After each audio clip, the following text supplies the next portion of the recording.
কট খাইছে রে, কট খাইছে। নামধারী সুন্নি মাজার পূজারীরা বাহাস করতে যায় কট খাইছে। আগে ভিডিওটা দেখেন, ভিডিওর মধ্যে আমি কোনো কথা বলবো না। এটা হলো কল রেকর্ড, একটা কথা বলবো না, আপনারা শুধু কল রেকর্ডটা শুনবেন, আর কোনো কথা শোনার দরকার নাই। আপনার লগে আমি লম্বা কথা বলতে চাচ্ছি না, আপনি শুধু এতটুকু বলেন তাজিমি সিজদাকে কেউ হালাল বললে সে মুসলমান না কাফের, এই ফতোয়াটা দেন। আমি বলছি তাজিমি সিজদা হারাম হালাল নিয়ে আপনার সাথে বলবো। জমহুর উলামায়ে কেরামের ভিতর এটা নিয়ে বিভিন্ন খেলাফ আছে। ইন্না লিল্লাহি ওয়া ইন্না ইলাইহি রাজিউন। ভাই আপনি এত শীর্ষ লেভেলের জাহিল, এটা তো আমি জানতাম না। আস্তাগফিরুল্লাহ মিন যালিক। ভাই আপনি যে এত শীর্ষ লেভেলের জাহিল, এটা আমি জানতাম না। শুধু একটা কথা বলেন, হানাফি মাযহাবের কোন আলেমের মতে, চার মাযহাবের কোন ইমামের মতে তাজিমি সিজদা জায়েজ? শুনেন ভাই, আপনার বাস্তবতা আলহামদুলিল্লাহ, যাক আপনার বাস্তবতা আমি পেয়ে গেছি, জাযাকাল্লাহ। আপনি স্বীকার করেছেন। আপনাকে চ্যালেঞ্জ দিলাম কিয়ামত পর্যন্ত আপনার বাসায় আসা লাগবে না, আপনার ভিডিওতে আপনি তাজিমি সিজদার পক্ষে শুধু একজন আলিমের বক্তব্য দিয়ে দিয়েন, বুঝছেন? ফাইজলামি একটু কম কইরেন, বুঝছেন?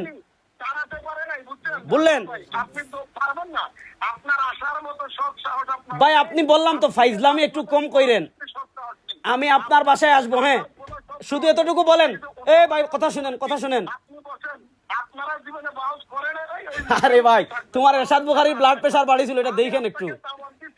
আপনি দাওয়াতে আসেন, একবার বুখারী না, আপনি দাওয়াতে আপনি তাজিমি সিজদার পক্ষে বাহাস করবেন আমার সাথে? আচ্ছা শুনেন, সব মাসালা মোবাইলে হয় না। আপনি তাজিমি সিজদার পক্ষে বাহাস করবেন আমার সাথে? নাউযুবিল্লাহি মিন যালিক। ভাই আপনি যদি তাজিমি সিজদাকে হালাল মনে করেন, আপনিও তো কাফের মিয়া। দাওয়াত কবুল করেন নাই, ভুল হিসেবে আসেন। আমি আপনার বাসায় আসবো তো বললাম, আপনি আপনার বাসায় আসবো, এখন কিভাবে আসবো বলেন?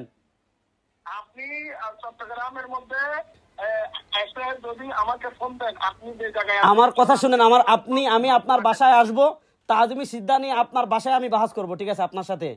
তো আমি পাহনটার কথা বলি না, আমার কথা শুনেন। আপনি যেহেতু বলতেছেন আচ্ছা কথা শেষ করি। শুনেন রেজাউল ভাই, আমি রেজাউল ভাই আপনার ভাই, প্লিজ আপনি বাহস এবং দাওয়াত বুঝেন না, আমি আপনার বাসায় তো আমি দাওয়াত খাওয়ার আসার মতো আমার টাইম নাই। আমি আপনার বাসায় আসলে আপনি কাউন্টার দিয়েছেন, আমি বাহাস করব আপনার বাসায়। আমি আপনাকে দাওয়াত দিছি যে দরবারে আপনি কাফের ঘোষণা দিয়েছেন, ওই দরবারে আসেন। আমি দরবারে কেন যাব? আপনি একটু আগে বললেন আমার বাসায় আসেন, এখন আবার বলেন দরবারে আসেন। আপনি অবশ্যই আপনার সময় বের করে নিতে হবে। আমার কথা শুনেন, আমি আপনার বাসায় আসব, আমি আমার লোকজন নিয়ে আপনার বাসায় আসব, আপনি তাজিমি সিজদা নিয়ে আমার সাথে বাহাস করবেন, ঠিক আছে তো ইনশাআল্লাহ? এটা কোন কথা বললেন আপনি? আমার কথা শুনেন। আপনি কেন আসতে পারবেন না? আপনি বললেন সময় নেই, কেন সময় নেই? তো আপনি আরে ভাই আমি বলতেছি আপনার বাসায় আসবো, যদি আপনি আমার সাথে বাহাস করেন, কেন বললেন আপনি? যদি আপনার বাসায় তাজিমি সিজদা নিয়ে আমার সাথে বাহাস করেন, আমি আপনার বাসায় আসবো। আপনার বাসায় দাওয়াত খাওয়ার আসার মতো টাইম আমার নাই। আপনি প্রথমে বলেছেন, আমি প্রথমে আপনার কথার উত্তর দিছি। এই তাজিমের সিজদা নিয়ে যিনি কিতাব লিখেছেন ওনারই কেন বলবো? তাহলে উনার এখানে বসবো, উনার লোকজনকে ফোন দিতে বলেন। আপনি কে? আপনি উনারকে খারাপের পথ দিতে হবে না। না, আপনি উনারকে। আমি ফতোয়া দিছি আরেকজন কাফের, আপনার লাগলো কেন? তাহলে আপনিও কি তাজিমি সিজদাকে হালাল মনে করেন? ফাইজলামি করার আর জায়গা পান না।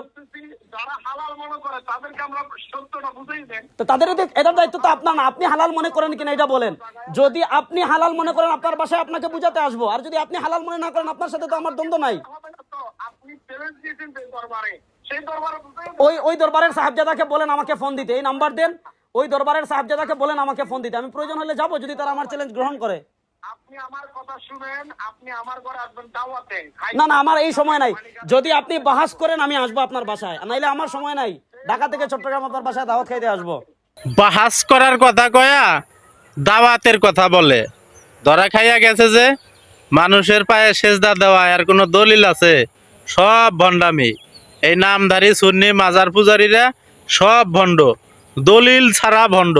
কোনো দলিল চাইবেন না, এরা ভণ্ড ভণ্ড ভণ্ড, কোনো কথা নাই। বাহাস করার সাহস পাইছে, বাহাসের কথা বলছে আবরা হুজুর, এখন বলতেছে দাওয়াত খাওয়ার জন্য আসেন। তগো বাড়ির দাওয়াত খাইবো, তগরের মতো কাফের বেঈমানের বাড়ির যাইবো দাওয়াত খাওয়ার লিগে না?